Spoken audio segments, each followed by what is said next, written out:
A stunning look at the town of Millsboro as seen from Skycam 16. The town may only be about a mile long, but it is deep in history. As a matter of fact, a new historic marker was unveiled in town just last week, one celebrating the Nanticoke culture and the tribe's history in the Millsboro area. It's in Cupola Park.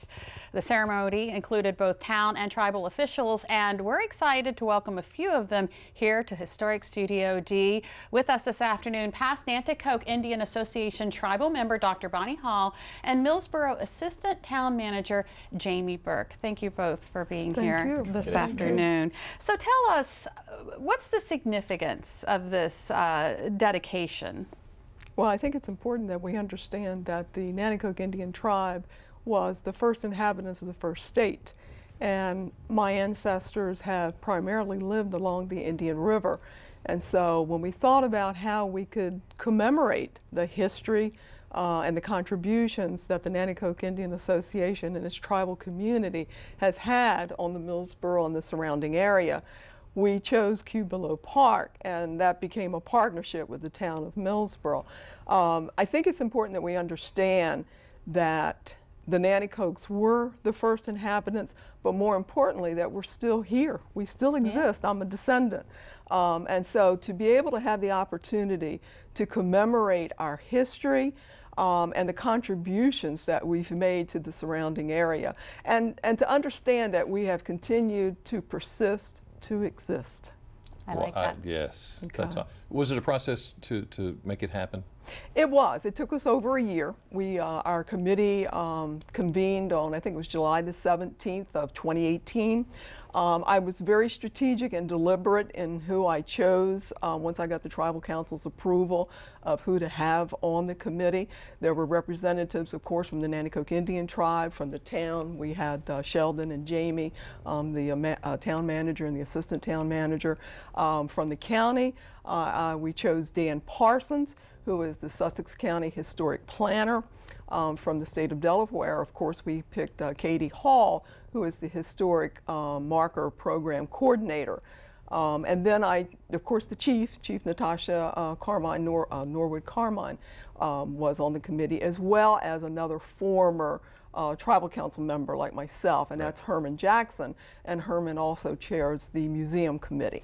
So those were the individuals that were selected to serve on this committee, and that was very deliberate because each one of them brought something different to the table. Sure. Yeah. Now, Jamie, talk to us a little bit about the relationship between the town and the tribe. It's important, isn't it? We have a strong relationship. We meet on a regular basis, and in addition to the historical marker at Cupola Park, we have a museum at Town Hall, and we opened some space up at the museum for the tribe to bring in some of their artifacts as well, and the public has been really responsive, and they appreciate it too. It's just part of the culture in Millsboro. So is there a significance as to where it's located? As far as the marker, yes, because it's on the banks of the river, and that's that's where the tribe was located well beyond there, but it's a good centralized location, and it's a beautiful park. And then you have to understand, Nanticoke stands for the Tidewater people. Oh. And so selecting Cupola Park and being near the Indian River was very crucial for our planning of the location for the marker. Of course, the marker is dedicated to the Askeski Reservation. We don't know where it actually was located. We just know it was near the Indian River, and that was a combination of a remnant group of Indian River Indians that included the Assateague and the Nanticoke Indians. Wow. Yeah. And of course, people can learn more about this, about the Indians, the Nanticoke, at the museum. Yes, at our museum. Yes, right. absolutely.